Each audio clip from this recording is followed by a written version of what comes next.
CEIP, Casa Espírita Ilha de Paquetá, trazendo conhecimento através do decodificador Allan Kardec, consolando corações, mostrando o caminho do aprimoramento moral, despertando o espírito imortal em cada um de nós através da doutrina espírita, concedendo o pão do espírito que nos fortalece, dando sentido à vida.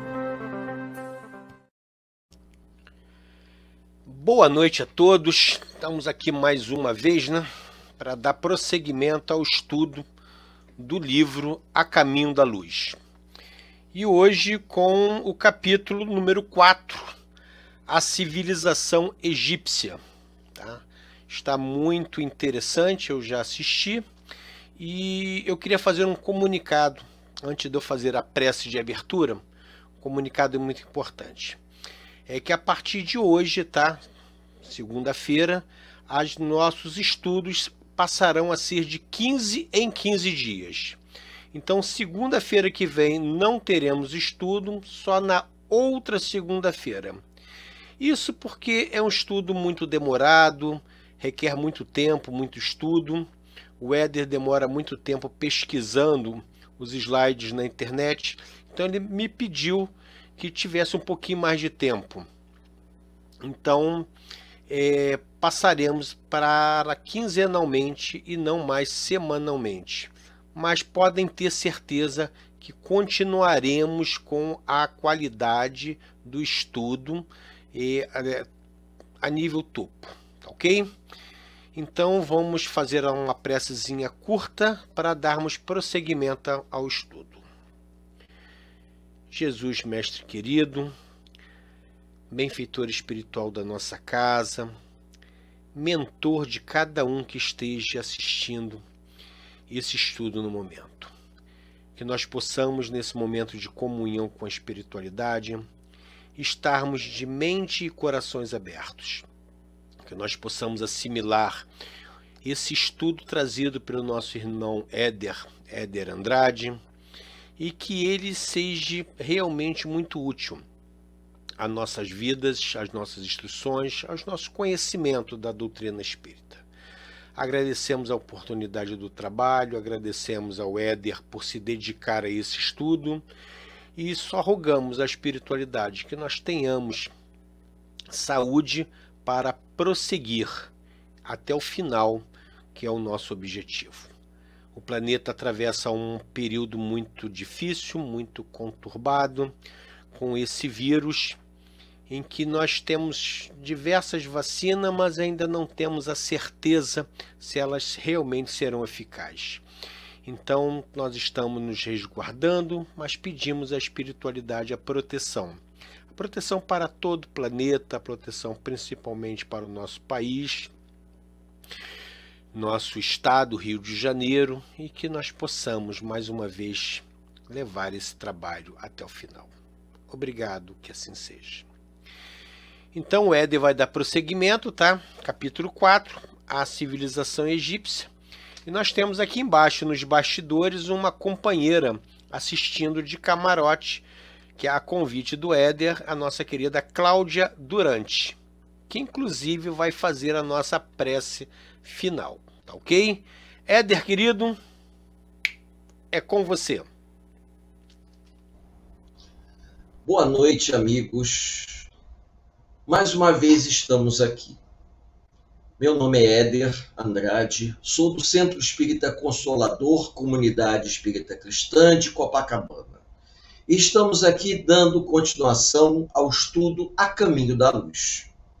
Como já tivemos oportunidade de conversar com os companheiros, estamos aqui numa parceria com o amigo Ricardo, fazendo essa apresentação para vocês, para que, nesse estudo sistematizado de uma maneira mais simples, até porque não somos conhecedores assim aprofundados da doutrina, a gente possa ter uma visão mais dinâmica da obra A Caminho da Luz, que Chico Xavier psicografou por intermédio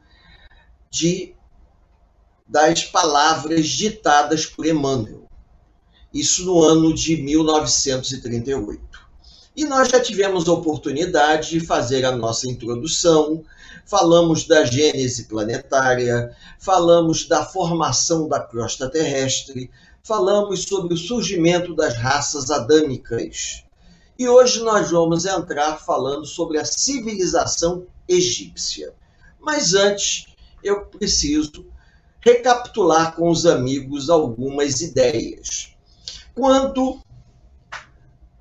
de Capela partiram vários espíritos exilados que vieram para o planeta Terra em levas diferentes, esses capelinos foram organizados em grupos.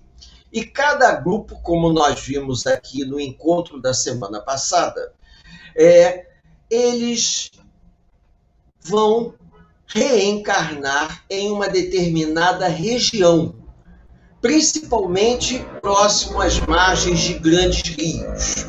Tanto é que eu mostrei para os companheiros o mapa da Crescente Fértil, mostrando que as grandes civilizações do Oriente Médio, do norte do Egito, do Oriente Médio, indo até a Índia, será o terreno fértil para o surgimento das grandes civilizações agrícolas.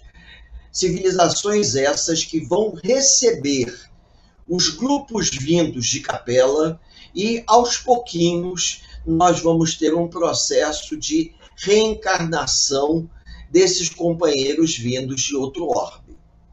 Cada grupo desse apresentava um perfil diferente, que nós teremos chance de estudar separadamente. E hoje nós vamos começar vendo sobre os egípcios. Os egípcios, eles possuíam uma característica em particular. Eram os mais evoluídos moralmente, em termos de conhecimento científico também.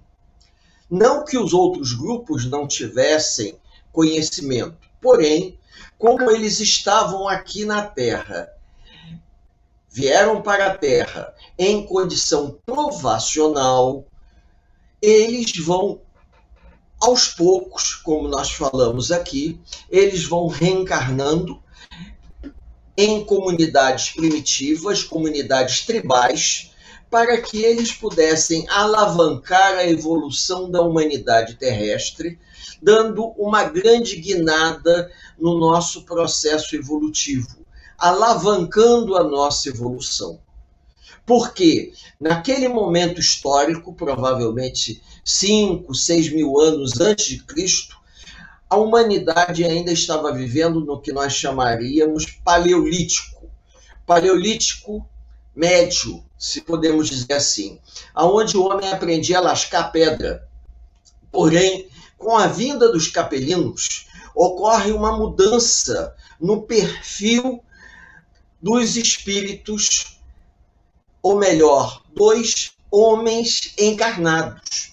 Porque muitos grupos tribais, aparentemente parecidos uns com os outros, mas eram espíritos de um outro orbe. Então, nós podemos até dizer que, curiosamente, alguns grupos humanos evoluíram, enquanto outros grupos humanos ficaram marcando passo. Essa diferença, ela pode ser explicada pela presença dos espíritos que reencarnaram aqui na Terra. É uma teoria espírita ligada aos emigrados de Capela, os exilados de Capela.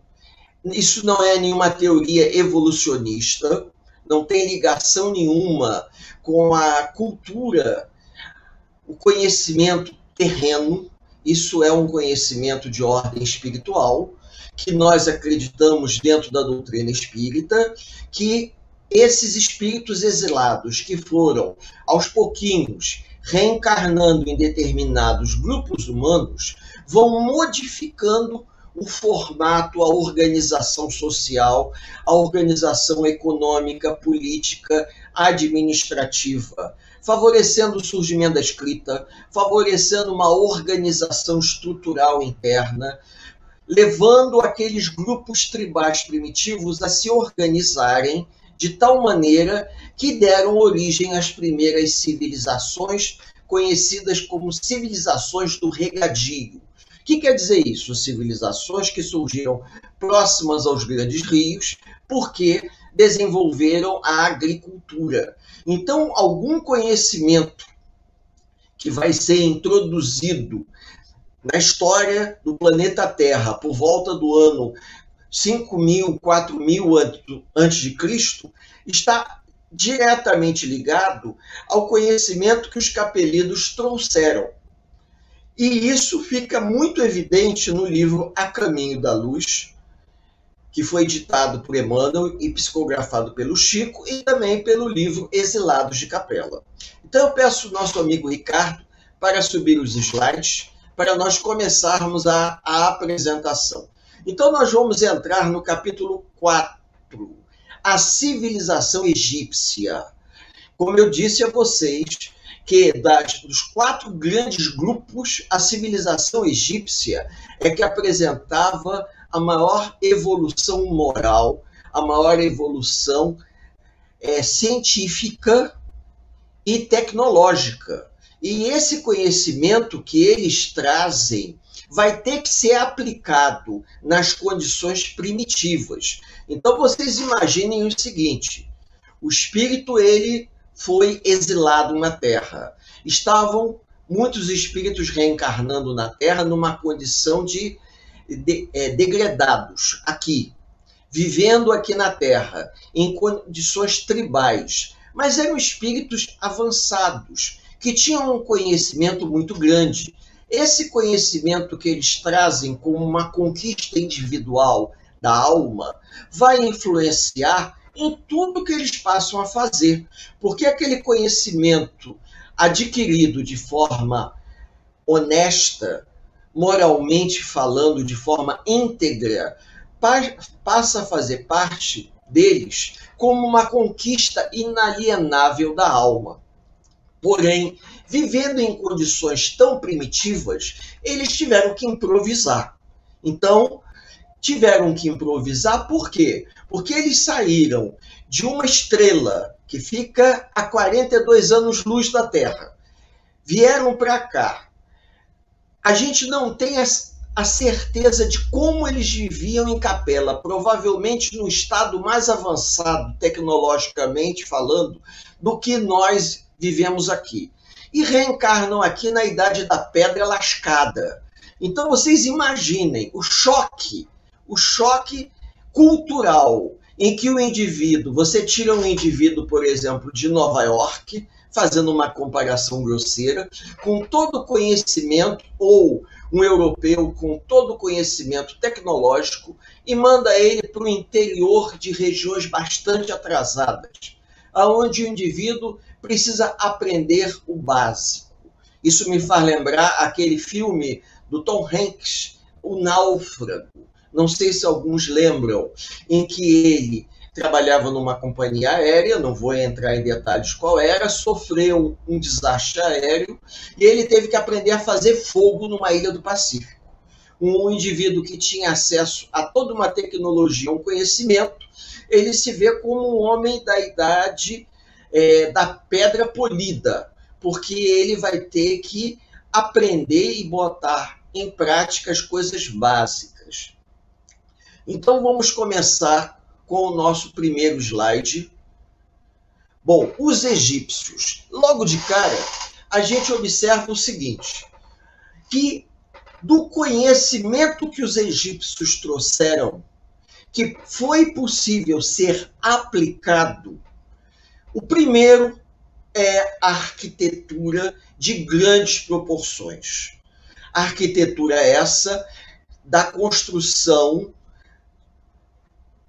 de pirâmides através de blocos de pedra. No Egito Antigo, nós não tínhamos, com a mesma facilidade do que em outras regiões, os tijolos. Até tinha tijolo, mas era mais fácil você usar pedra.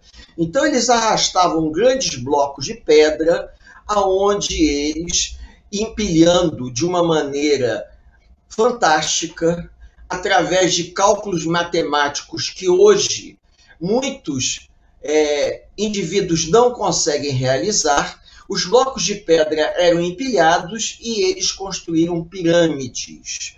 A construção da civilização egípcia, ela se dá ao longo do rio Nilo. Por que ao longo do rio Nilo? Porque o Egito era um deserto. Então nós temos uma estreita faixa de terra de 300 metros de cada lado, aonde nós temos uma região verde, uma região possível de ser cultivada. Então os egípcios, os capelinos, trouxeram uma tecnologia que permitiu a construção de grandes obras de pedra, que nós temos como exemplo tradicional as pirâmides. Além disso, eles trouxeram um conhecimento que permitiram a mumificação dos corpos e o sistema de produção de múmias, se nós podemos dizer assim. Então, hoje, nós temos, por exemplo, até no Netflix, filmes, documentários mostrando a pesquisa no Egito, como, por exemplo, Os Segredos de Saqqara, eles encontrando sarcófagos com múmias em estado perfeito de conservação. Hoje nós temos uma grande dificuldade da preservação dos cadáveres, porque não se sabe exatamente qual é a combinação que os egípcios usavam. Muitos acham que o tipo de clima, o tipo de solo e uma combinação à base de substâncias ácidas permitiu a conservação dos corpos. Então, além da arquitetura, nós teremos a mumificação dos corpos, a crença na vida após a morte, porque na parte de baixo nós vamos ver aí um papiro mostrando que após a morte havia um balanço aonde o espírito do morto, eles pesavam o coração do morto de maneira a avaliar as suas virtudes, o que de bom ele havia feito, o que de ruim também poderia ter feito, né? Então essa balança que era feita no mundo espiritual era uma balança para levar em conta as qualidades e os defeitos de cada indivíduo que morria e era mumificado. Porque eles acreditavam, vejam bem, na vida após a morte. Mas acreditavam daquela forma. De uma forma talvez, não digo que primitiva, diferente. Porque era a maneira com que esses espíritos muito evoluídos, provavelmente com uma mediunidade acentuada, ao reencarnarem na Terra em corpos muito mais primitivos do que os seus corpos lá em Capela, eles tinham sentidos tão aguçados que eles percebiam. Eles percebiam a presença dos espíritos, eles viam os mortos, o sistema de escrita deles, um sistema de escrita extremamente complexo e detalhado, que é a figura do meio que nós temos aqui, que mostra que eles esculpiam na pedra desenhos. Esses desenhos, chamados de hieroglifos, era uma técnica muito difícil de ser feita. O indivíduo tinha que ter muita habilidade para poder esculpir com tamanha perfeição. Esses desenhos, essa escrita de hieróglifos, me faz lembrar muito aquelas cartas enigmáticas que às vezes aparecem em jornal ou nessas revistinhas de caça-palavras, palavras cruzadas, onde eles colocam as figurinhas e a partir das figuras a gente consegue entender o sentido da frase. Mas é muito complexo, porque às vezes eles escreviam da direita para a esquerda, da esquerda para a direita, de cima para baixo, de baixo para cima. É algo muito complexo. Nesse seriado da Netflix, que fala sobre Os Segredos de Saqqara, a gente vê a grandiosidade dessa cultura. E do lado direito embaixo nós temos aí a máscara mortuária de Tutankhamon, que foi encontrada intacta. Então, quando nós observamos a grandiosidade do trabalho feito, trabalho artesanal feito pelos egípcios, a gente se pergunta, meu Deus, da onde que eles conseguiam, como é que eles conseguiam desenvolver isso tudo? Como eu disse aqui, existe um livro, já falei isso das vezes anteriores, um holandês que escreveu um livro que foi um best-seller nos anos 70, Eram os Deuses Astronautas, porque levantou-se a teoria de que, na antiguidade, OVNIs teriam vindo ao planeta Terra dar uma alavancada na nossa evolução e deixaram todo esse conhecimento como informação, e esses OVNIs retornaram aos seus orbes, aos seus sistemas de origem. Essa é uma teoria, por isso que nós não encontramos vestígios nenhum a respeito de como é que isso tudo foi feito. Mas existe uma explicação. No livro A Caminho da Luz, nós teremos a explicação por que toda essa grandiosidade arquitetônica, cultural, científica, de repente desapareceu.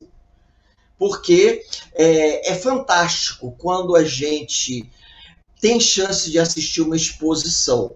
Aqui no Rio de Janeiro, em 2019, por volta de outubro de 2019, veio, se eu não me engano, da cidade de Turim, do Museu de Turim, uma exposição sobre o Egito que ficou no CCBB. Eu tive a oportunidade de visitar, alguma coisa fantástica. Você olha para aquilo e fica assim pensando como aquelas peças têm 3, 4, 5 mil anos. Mas quando você olha, aquilo parece que foi feito por uma máquina e não por a mão de um ser humano. Pela perfeição, pelo acabamento, pelo zelo. Então é alguma coisa que está além da nossa capacidade de imaginação, porque quando nós estudamos um pouco de história, a gente se surpreende como é que eles conseguiam fazer isso tudo naquela época com as ferramentas que eles possuíam.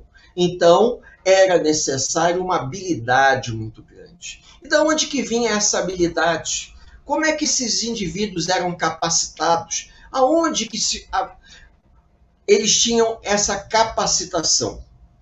Essa capacitação, provavelmente dos capelinos, eles trouxeram junto com eles. E quando eles reencarnam aqui na Terra, na civilização egípcia, né, eles vão desabrochar essas habilidades. Assim como hoje, por exemplo, a gente às vezes fica surpreso quando nós encontramos crianças prodígios, crianças com 4, 5 anos, que apresentam habilidades fantásticas, né? Crianças que cantam, que tocam, crianças que têm uma faculdade nata. Só que naquele momento histórico, os espíritos que reencarnavam com essas habilidades eram os exilados de Capela, que estavam vindo numa condição de degradados aqui na Terra, eram espíritos exilados, que tinham que permanecer aqui um tempo. E os egípcios, eles tinham uma característica especial. Eles deixaram a entender para o Cristo que eles fariam tudo que estivesse ao alcance deles para transferir o máximo da cultura, porque eles pretendiam voltar para a Capela. Então, durante o Antigo Império e o Médio Império, a cultura egípcia vai ter o seu esplendor. E no Novo Império, nós vamos entrar num processo de decadência da cultura, por conta da influência da cultura estrangeira e também pelo fato, segundo Emmanuel nos conta, que os capelinos começaram a retornar para a capela.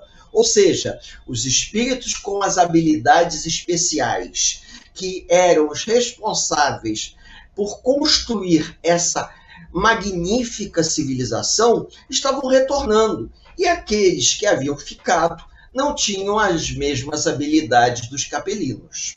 Então isso é uma coisa bastante peculiar, em que no caso da civilização egípcia, em particular, vai deixar uma grandiosidade fantástica. As pessoas que têm oportunidade de viajar e já tiveram chance de ver, como no museu, no Metropolitan em Nova York, ala que tem a parte de Egito, é um negócio fantástico. É impressionante. Você fica, às vezes, surpreso com a qualidade das peças, a grandiosidade daquilo ali. A gente fica, às vezes, porque ninguém diz que aquilo tem 3, 4 mil anos de história. Parece que aquilo foi feito ontem, foi feito há 100 anos atrás. Porque em história, um século, às vezes, é muito pouco. Então, quando a gente pensa que você está diante de uma peça que foi esculpida à mão há 3 mil anos atrás, é algo assim que, na nossa cabeça, dentro dessa visão tridimensional que representa a reencarnação, porque nós estamos num universo tridimensional, é alguma coisa que nós não temos alcance. A gente não consegue expandir a nossa consciência a ponto de conseguir perceber a grandiosidade do que foi deixado. Vamos passar para outro slide. A ciência secreta. Quando a gente fala ciência secreta, o pessoal fica curioso. O que seria a ciência secreta? Um conhecimento que eles trouxeram, conhecimento que eles possuíam, os capelinos, e que vai desabrochar à medida que eles vão reencarnando. E que eles possuíam uma habilidade, uma facilidade que as outras pessoas, os outros espíritos que eram originários daqui do próprio planeta não possuíam. Eles possuíam uma capacitação surpreendente. Uma delas era o processo de mumificação.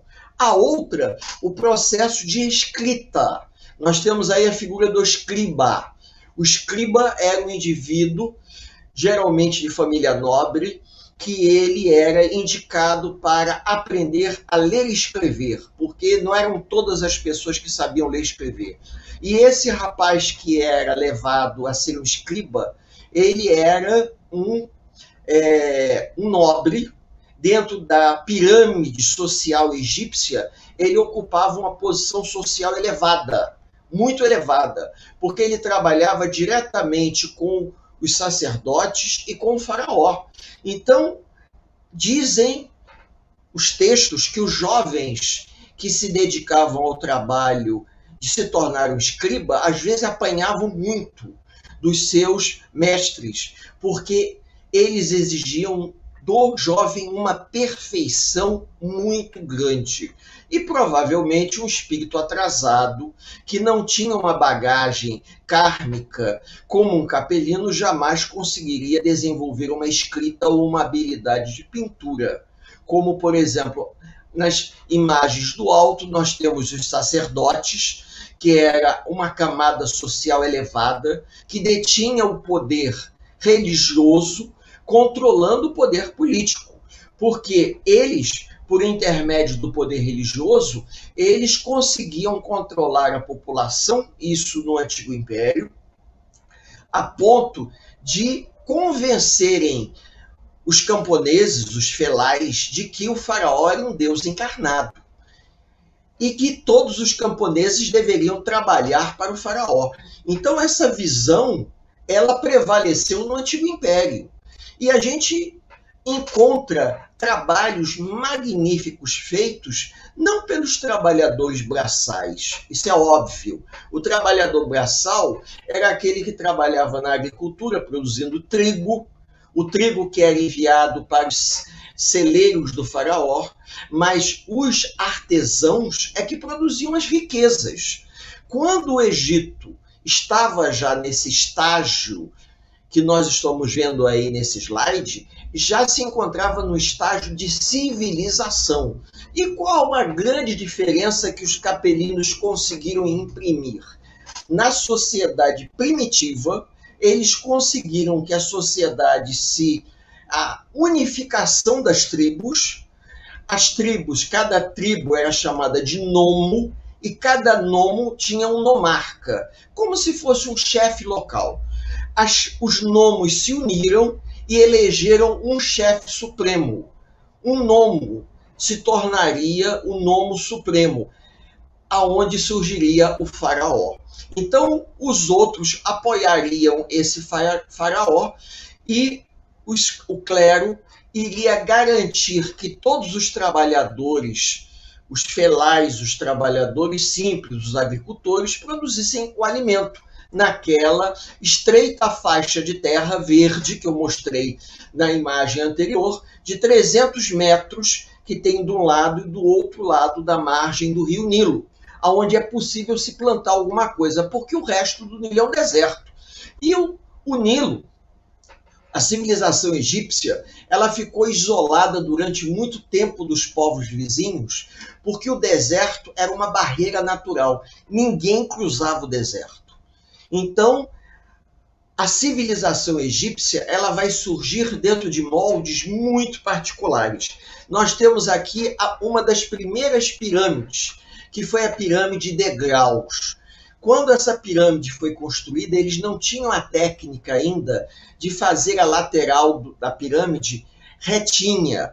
Eles fizeram exatamente, lembrando aqueles bolos de noiva em que você põe as camadas, a primeira camada, depois uma camada menor, e essa será uma das pirâmides mais antigas.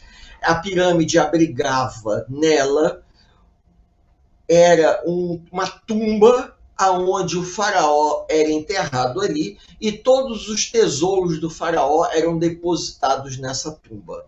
E hoje se sabe que os próprios sacerdotes que enterravam o faraó, depois eles saqueavam e comercializavam as riquezas do faraó.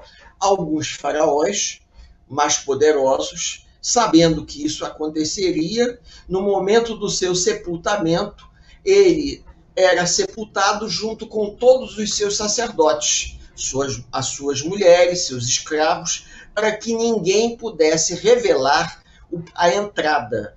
A pirâmide ela era fechada de dentro para fora.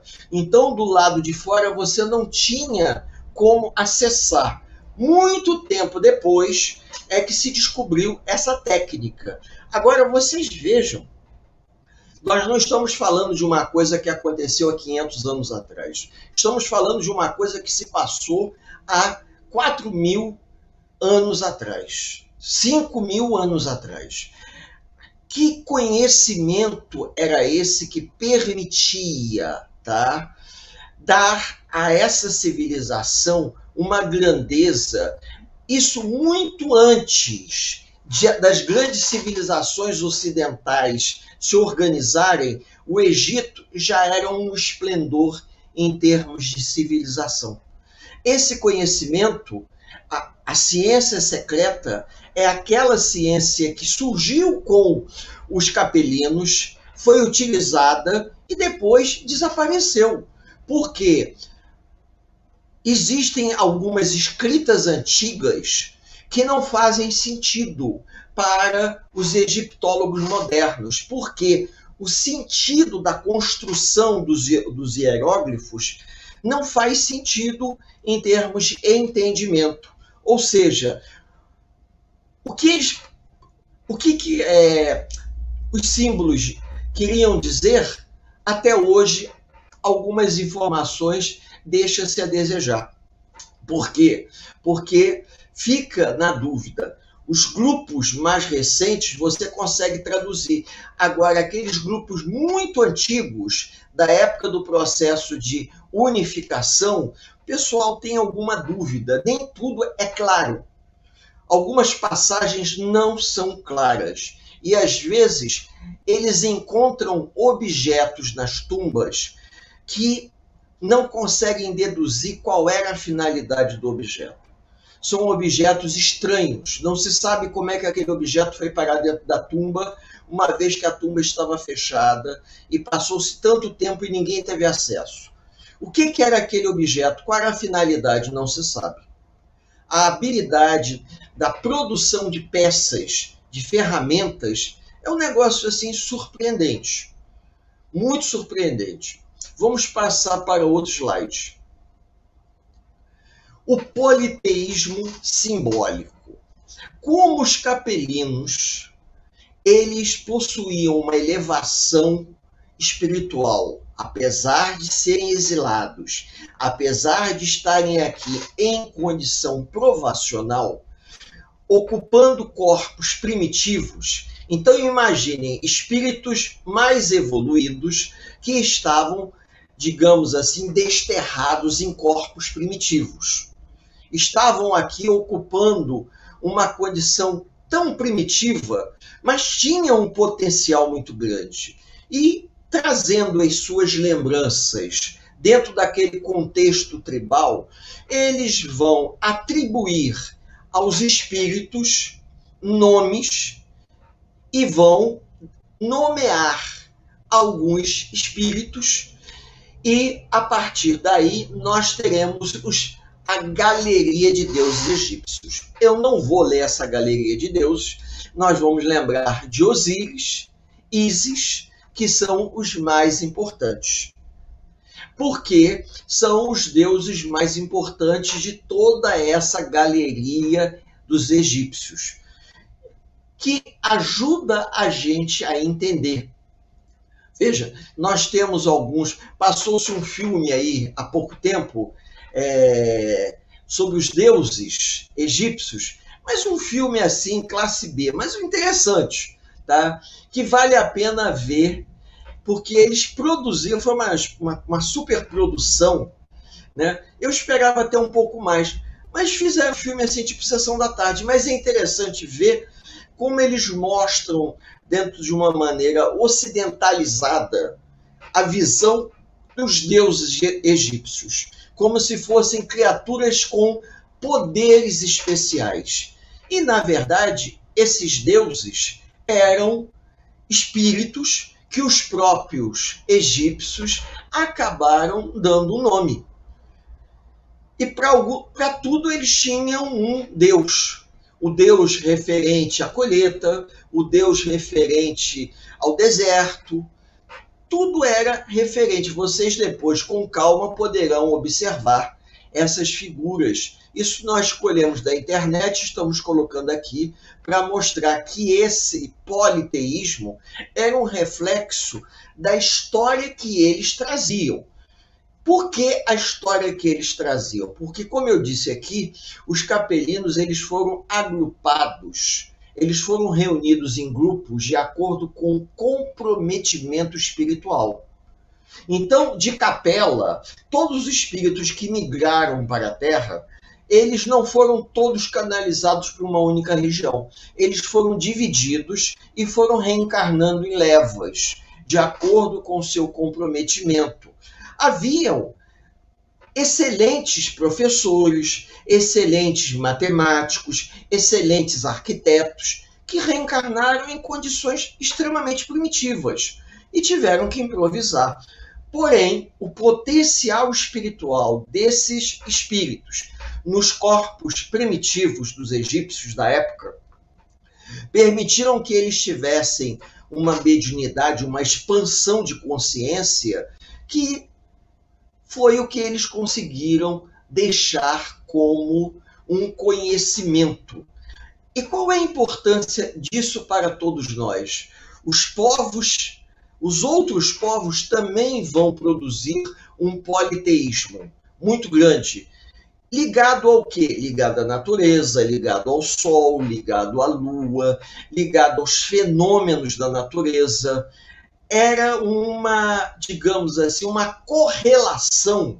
Esses deuses estavam diretamente relacionados às lembranças que eles traziam do seu mundo de origem. É isso daí uma coisa importante, porque a gente não vê sentido hoje.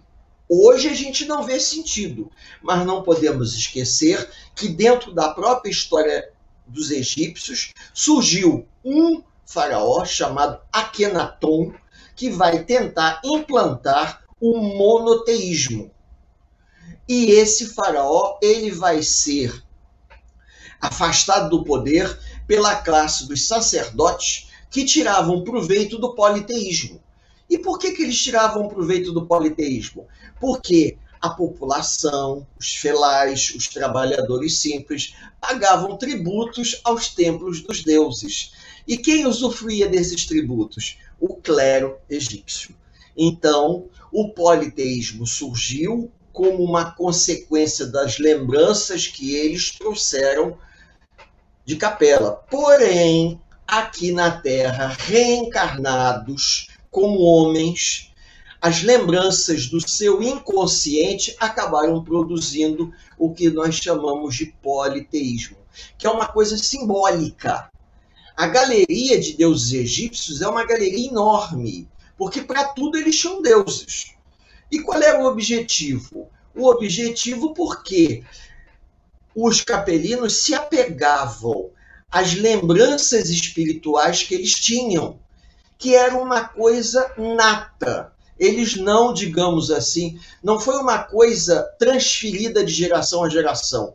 Eles tinham aquilo de uma forma nata, como muitas das vezes quando nós olhamos para o pôr do sol e temos assim uma sensação diferente com o pôr do sol ou com o nascer da lua, isso é algo que nós trazemos de outras encarnações e que no livro Exilados de Capela ele sugere, Edgar Armond, ele sugere que os capelinos que resolveram permanecer na Terra e se encontram até hoje, porque foi um grupo muito grande, sentem uma saudade muito grande no final do dia, quando o sol está se pondo e as nuvens ficam rosa, aquilo lembra para eles o mundo em que um dia eles deixou. É muito pitoresco isso. Chega a ser uma coisa até meio romanceada. Vamos passar para um outro slide. O culto da morte e a metempsicose. Eu coloquei aqui a explicação, até porque é alguma coisa que algumas pessoas conhecem, mas outras não. E eu coloquei tirada do Livro dos Espíritos. Está lá, questão 612 do Livro dos Espíritos. Na metempsicose, acreditava-se que a pessoa poderia reencarnar num animal. E isso era uma manipulação política do clero, para que a população trabalhasse em prol dos interesses do governante. Então, se, por exemplo, você não obedecesse, os sacerdotes poderiam rogar uma praga, aonde você, na próxima encarnação, não reencarnaria num corpo humano. Poderia reencarnar como uma planta ou reencarnar como um animal. No caso do Egito, você poderia reencarnar como um jacaré ou como um hipopótamo. Então, como as pessoas sabiam que aquilo representaria um retrocesso, elas obedeciam. E nós sabemos que, dentro da evolução humana, nós temos que o espírito, ele dorme no mineral, ele sonha no vegetal, ele se agita no animal e ele desperta no hominal. Nós sabemos disso hoje, mas naquela época não. Então, aqueles que controlavam a religião, controlavam também a maneira de pensar das pessoas. Por isso que existe uma coisa chamada modo de produção asiático.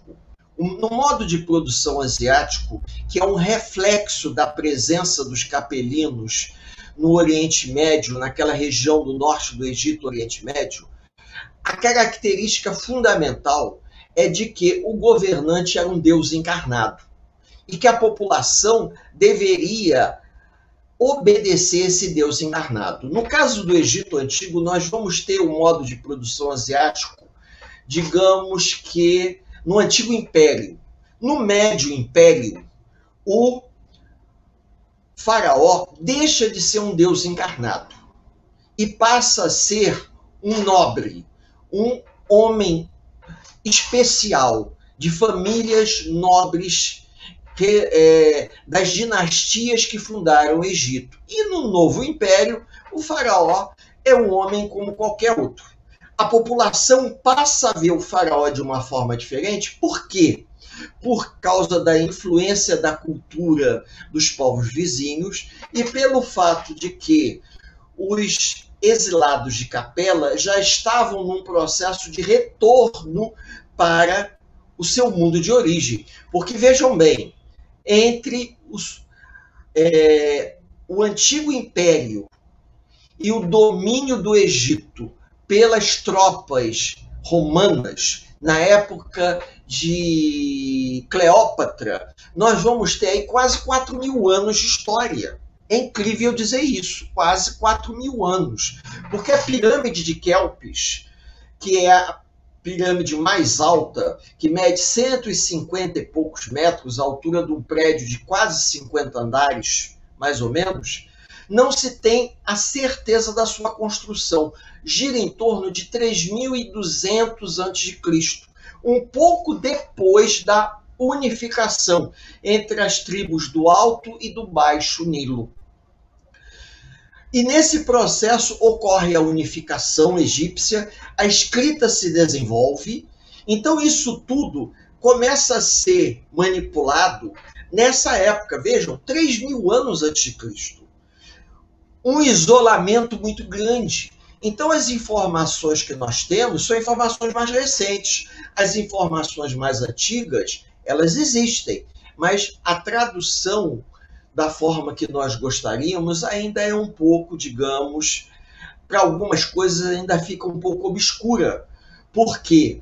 Porque, de repente, de uma hora para outra, aquela grandiosidade ela começa a entrar num processo de decadência. Os faraós já não conseguem mais construir as grandes pirâmides. O faraó e o corpo de sacerdotes não conseguem mais controlar a população egípcia. Já não tem o controle da população egípcia como no Antigo Império.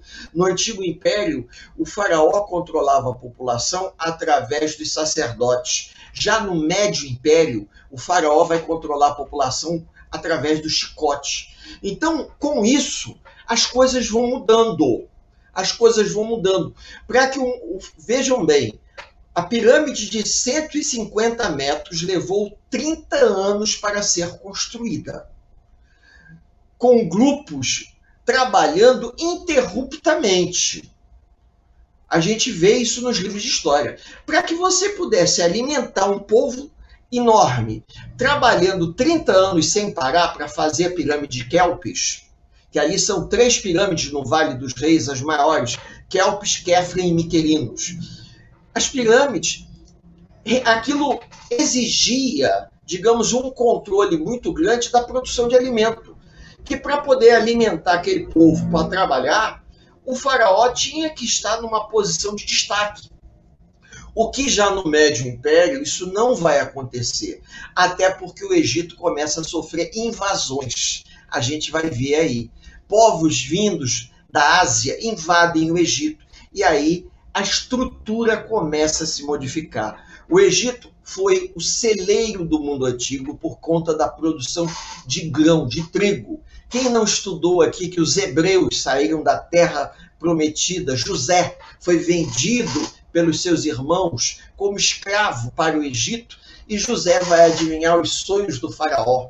E depois toda a família vai para o Egito e encontrar José, que era um vizir do faraó. Na época que teve aqueles 7 anos de fartura e 7 anos de bastante abundância.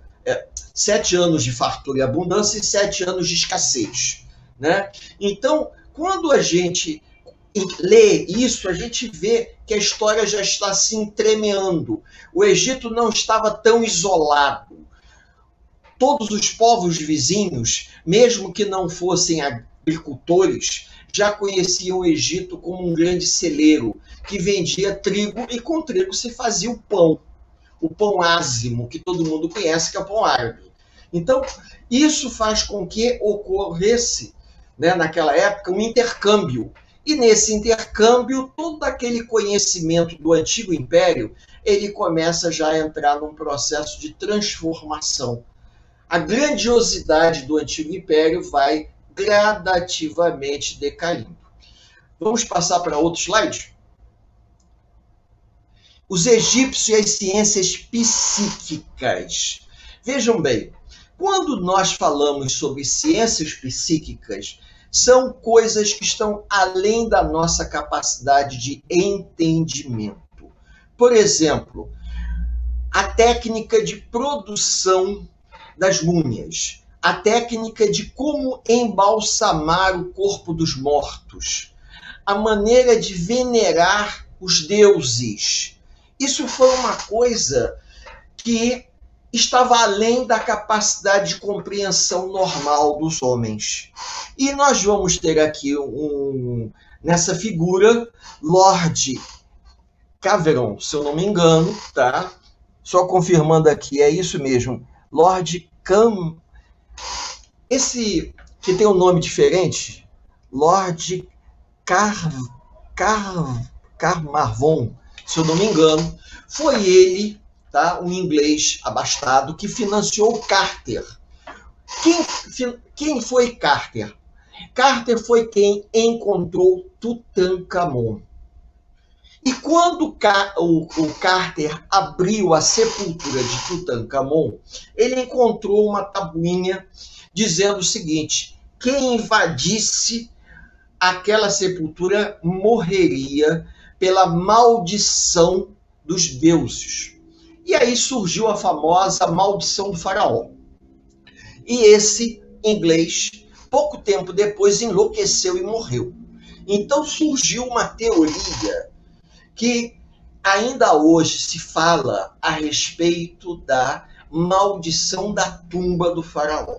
Hoje, com a ciência moderna, se sabe o seguinte: a tumba fechada, o ar da tumba viciado, os produtos utilizados no processo de embalsamamento eram produtos químicos que exalavam vapores.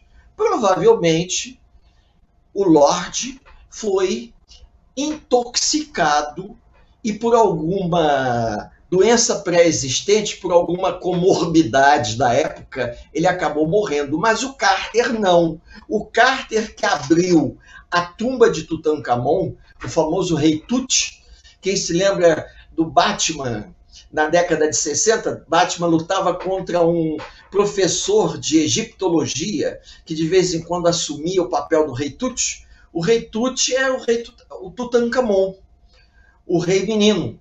E Tutankhamon teve a sua sepultura encontrada intacta, totalmente intacta. Embora muitos pesquisadores, inclusive aviadores, quando passam no Egito, dizem que no Vale dos Reis, os instrumentos dos aviões, eles começam a sair fora totalmente de controle, principalmente antigamente, que os instrumentos eles não eram digitais, eram instrumentos analógicos. Por serem instrumentos analógicos, esses instrumentos sofriam uma influência magnética muito grande. E na época da guerra, da Primeira Guerra e Segunda Guerra Mundial, aquela região ela foi muito disputada. Então, eles diziam que as bússolas elas deixavam de apontar para o norte, porque existia um magnetismo muito grande. Existe uma história que eu não posso afirmar, que dentro das pirâmides, inclusive houve uma época em que as pessoas usavam até essa cultura das pirâmides. O formato da triangular da pirâmide permitia a preservação da matéria orgânica. Então, chegavam a observar que os restos de alimento deixados nas tigelas como oferenda para que o faraó, ao acordar no mundo dos mortos, ele pudesse depois fazer uso, não haviam se decomposto completamente. Alguma coisa estranha acontecia, que a preservação dos corpos era tão perfeita que isso se tornou um enigma durante muito tempo. Como é que era possível um corpo orgânico ser embalsamado em condições tão arredias e ser preservado tanto tempo? Existem várias teorias. A falta de umidade do deserto, a química utilizada pelos sacerdotes, porque o embalsamamento, vejam bem, era uma coisa passada de pai para filho oralmente pelos sacerdotes, assim como o escriba aprendia de forma oral. Não existia, digamos assim, um pergaminho, tipo um livro de aprendizagem. Não tinha. Os pergaminhos que existem narram histórias, como, por exemplo, o Livro dos Mortos, que é um pergaminho onde eles recitavam cânticos para que o morto pudesse ser levado até o mundo dos mortos e lá ocorrer o julgamento através do peso do coração, aonde o peso do coração representava o peso das virtudes. Até que ponto aquele homem ou aquela mulher teria sido bom o suficiente para ser julgado como uma criatura digna. É uma coisa assim que estranha, mas ao mesmo tempo já passando para nós a ideia de que existia a vida continua, a vida não termina com a morte do corpo físico. Isso que é um ponto importante. Vejam bem, a imortalidade da alma. Os egípcios já nos deixavam isso através da confecção das múmias. Só que no caso do Egito, eles acreditavam na ressurreição dos mortos. Por isso que as múmias eram embalsamadas, porque um dia as múmias retomariam a vida que elas tinham tido no passado. Porém, hoje, se analisando perfeitamente, observa-se que havia uma preocupação enorme em se preservar o corpo, preservar as vísceras, e o indivíduo era enterrado com todos os seus pertences, para que num momento da história deles ocorresse uma ressurreição. E nós sabemos perfeitamente que o processo não é bem assim. A morte do corpo físico não encerra o princípio inteligente que somos nós. Nós vamos continuar existindo.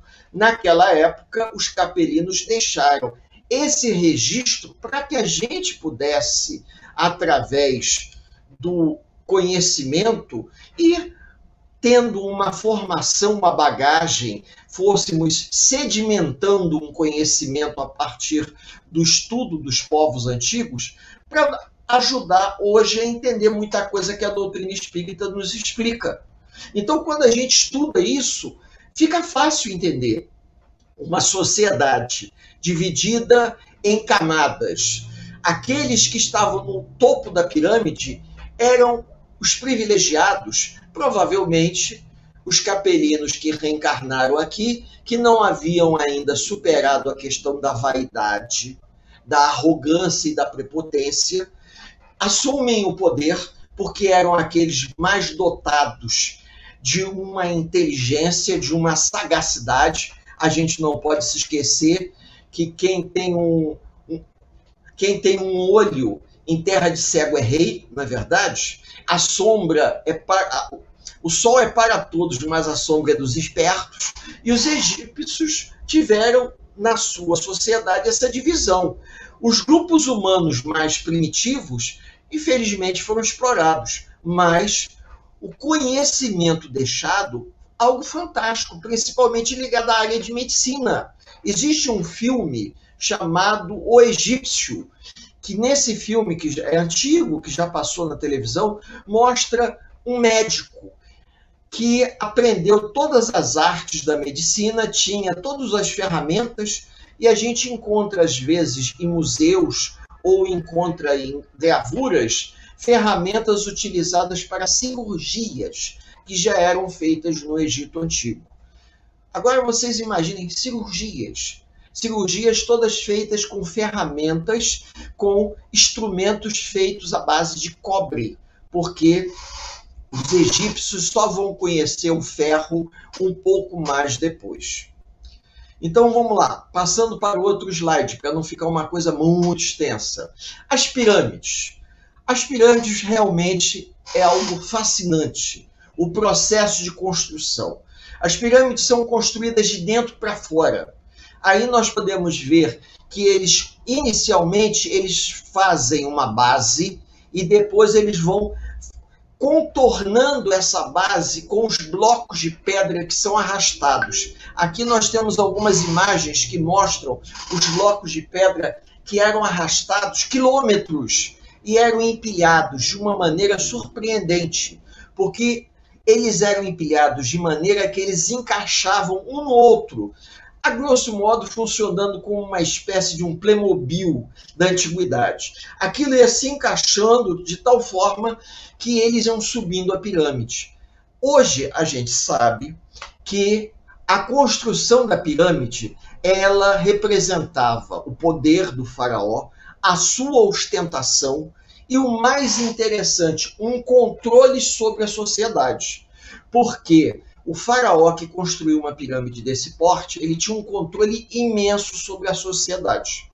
Porque ele conseguia controlar a produção de alimento, ele conseguia controlar os trabalhadores, ele conseguia ter um controle e uma relação direta com a classe dos sacerdotes, porque tudo isso era o chamado modo de produção asiático, que só era possível porque as tribos que existiam ao longo do vale do Rio Nilo, que receberam os exilados de Capela, que depois se organizaram em nomos, tribos, né?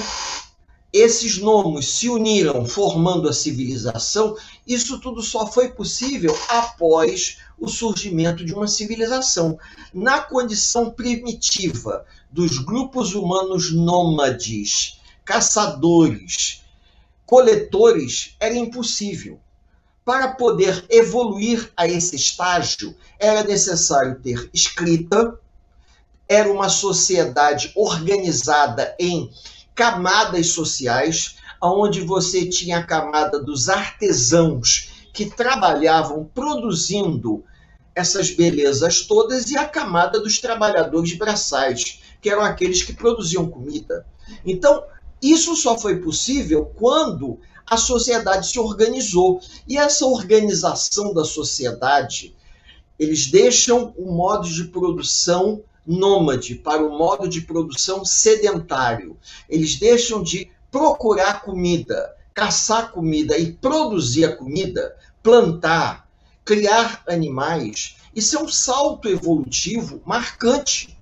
Inclusive é chamada Revolução Neolítica. Por que a Revolução Neolítica? Porque o homem deixa aquela forma de vida primitiva atrasada, começa um processo de revolução agrícola também, porque não era apenas a questão da produção de alimento. Olha a diferença. Antes, ele tinha que todo dia caçar. Hoje, ele não precisa mais caçar. Ele produz sua comida. E como ele produz comida, ele tem tempo para fazer outras coisas. De onde que eles tiraram essa ideia? De onde que veio esse conceito?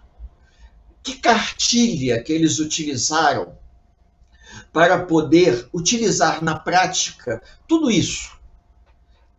Há 3.000 anos antes de Cristo, uma pirâmide de 150 metros há 3.000 anos antes de Cristo. Provavelmente, como nós falamos aqui, sem nenhuma pretensão, os capelinos que reencarnaram trazendo uma bagagem de conhecimento matemático, arquitetônico, de construção, ao despertarem na carne aqui na Terra, desabrochou com o passar de algumas gerações todo um conhecimento que permitiu a esse grupo humano evoluir, enquanto outros grupos humanos continuaram ainda de forma nômade, como caçadores, como coletores.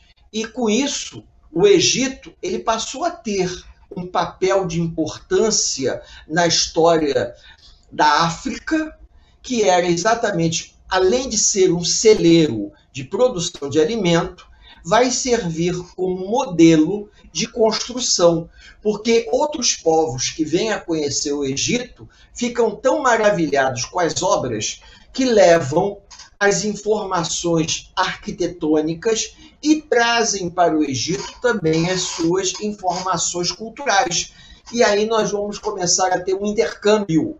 E esse intercâmbio ele é tão grande que o Egito já sai do Médio Império, e isso só vai ocorrer num novo império, quando o Egito já está fazendo contato com os povos vizinhos indo ao Egito comprar e vender trigo e vender outros produtos também, através do comércio marítimo no mar Mediterrâneo Oriental. Vamos lá, outro slide, para a gente ir terminando. Então, a gente já está na parte final. A redenção. Qual é o sentido segundo Emmanuel? Chegou um determinado momento que os capelinos cumpriram a sua missão.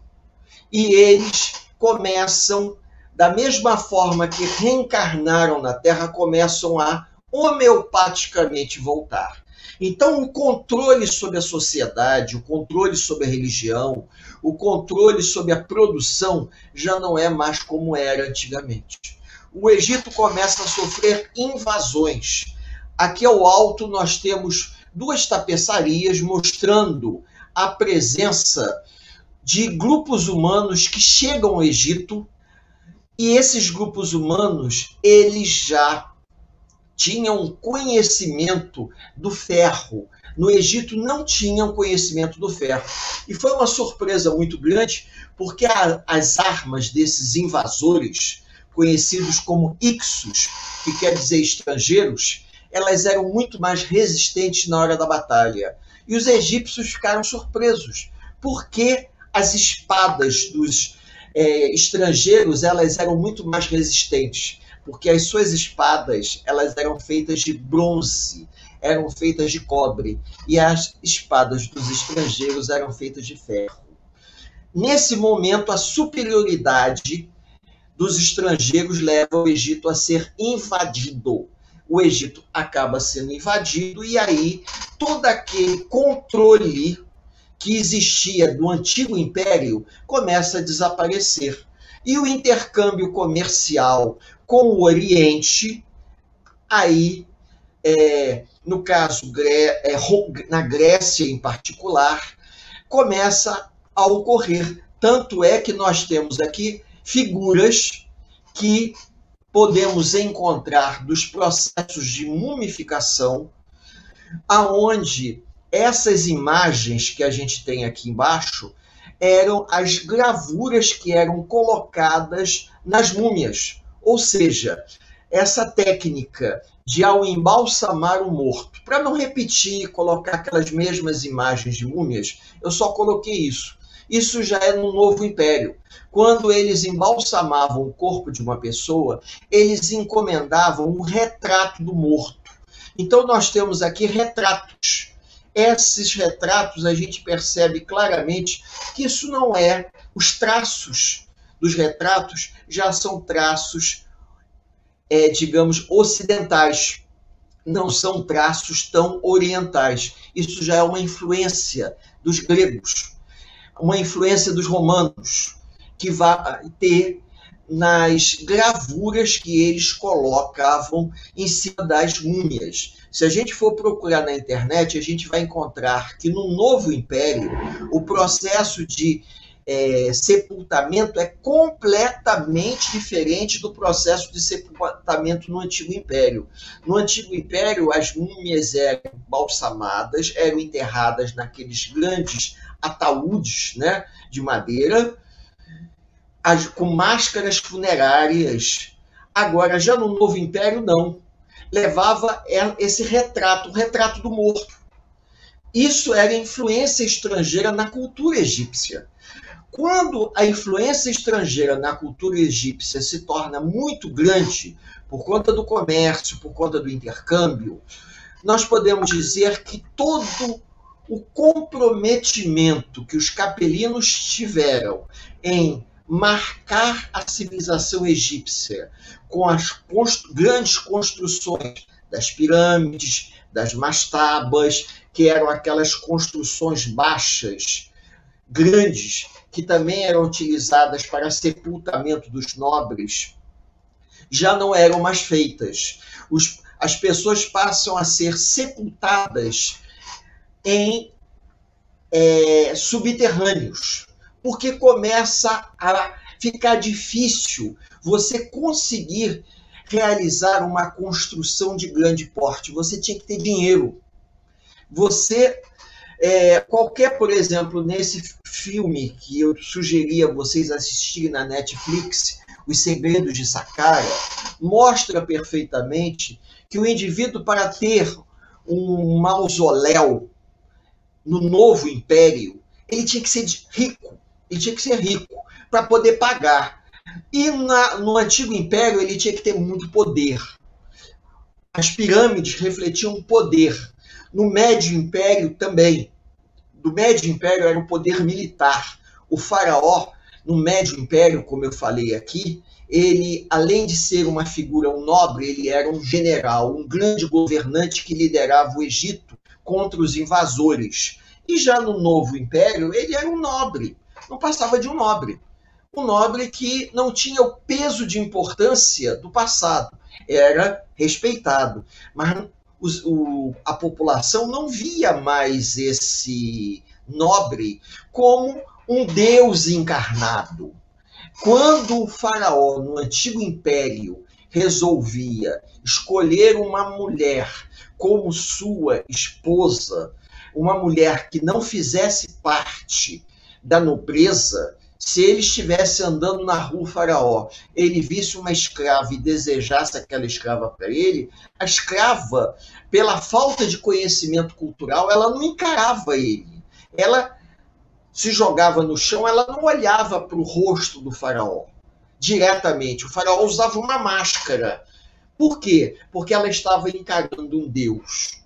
Então, essa concepção ela foi muito explorada pelos sacerdotes. Inclusive, teve um filme que passou na televisão falando exatamente sobre a história de Akenaton, quando ele tenta tirar o poder dos sacerdotes e centralizar o poder na sua mão, porque ele acreditava na existência de um Deus único, que era representado pelo disco solar.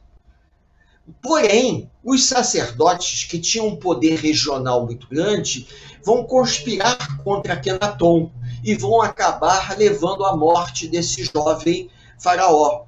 Por quê? Porque quando Akenaton proíbe o culto aos outros deuses, proíbe que a população pague tributo aos outros deuses. Então, por aí vocês imaginam. Aí, em vez de pagar tributo aos outros deuses, a população só iria pagar tributo ao faraó. E com isso, a classe dos sacerdotes começa a ficar prejudicada. Havia um jogo de poder muito grande, que é alguma coisa muito interessante. Então, o politeísmo no Egito refletia não apenas o fato dos egípcios acreditarem em deuses para tudo, mas também havia, por parte da classe dos sacerdotes, como eu já disse, um interesse em explorar a população. Porque aí o sacerdote não trabalhava, o camponês trabalhava e pagava digamos, os tributos em forma de alimento ao sacerdote. Levava o alimento no templo e dava o alimento em forma de tributo, dízimo. Vamos imaginar o dízimo da época era em forma de tributo. E o que o camponês recebia em troca?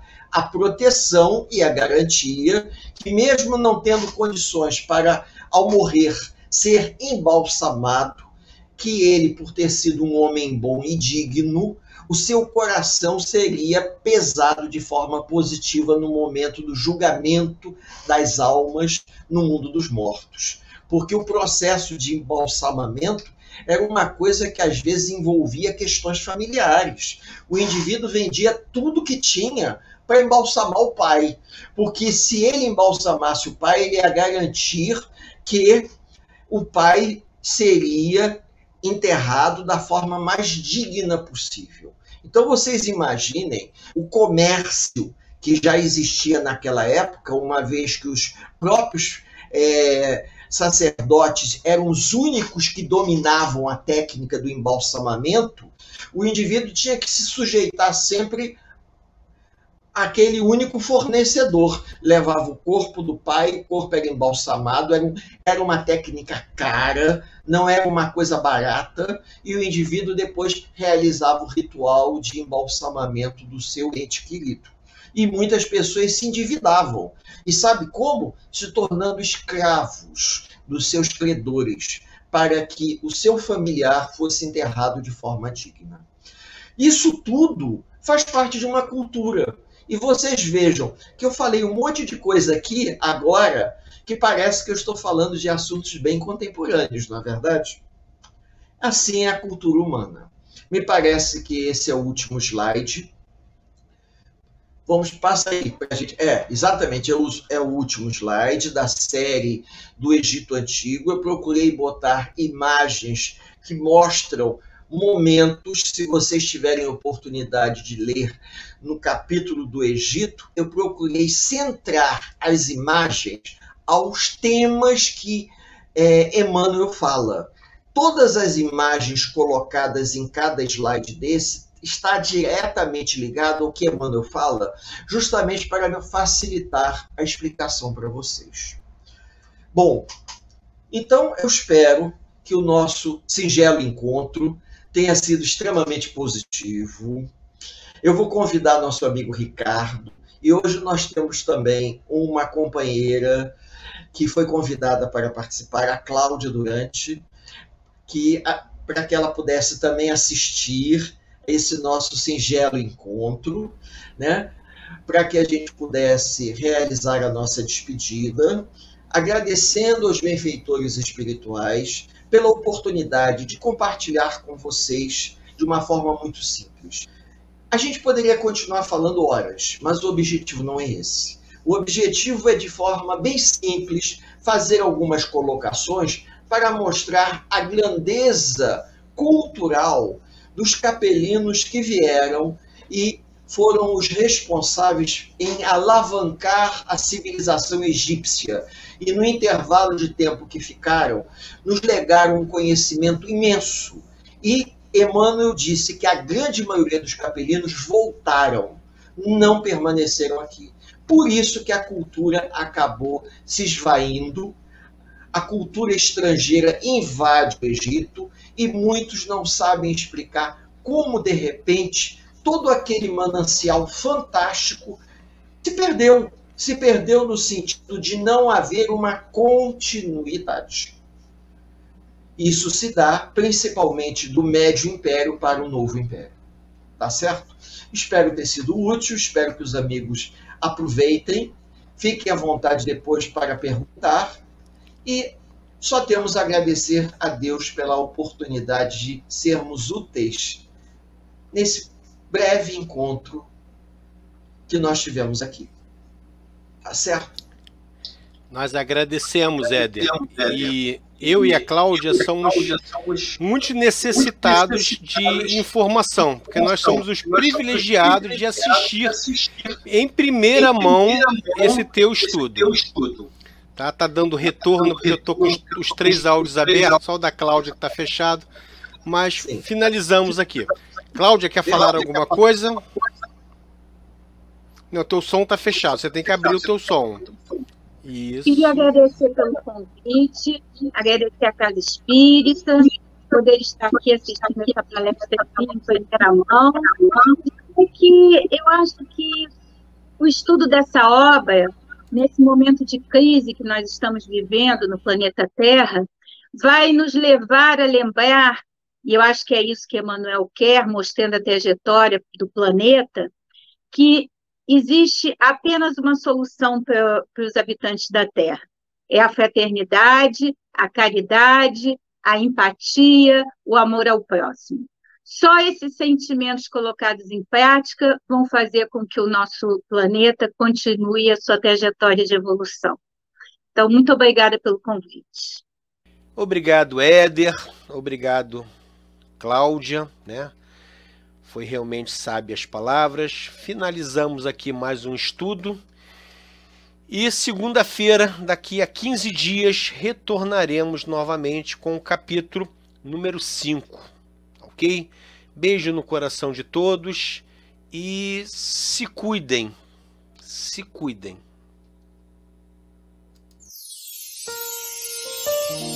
A Casa Espírita Ilha de Paquetá, CEIP, agradece a presença de todos. Deseja que tenhamos uma excelente noite de sono reparador, com descanso do corpo físico. E que nosso espírito possa emancipar-se em missão de trabalho no bem ou em estudos em esferas espirituais mais elevadas.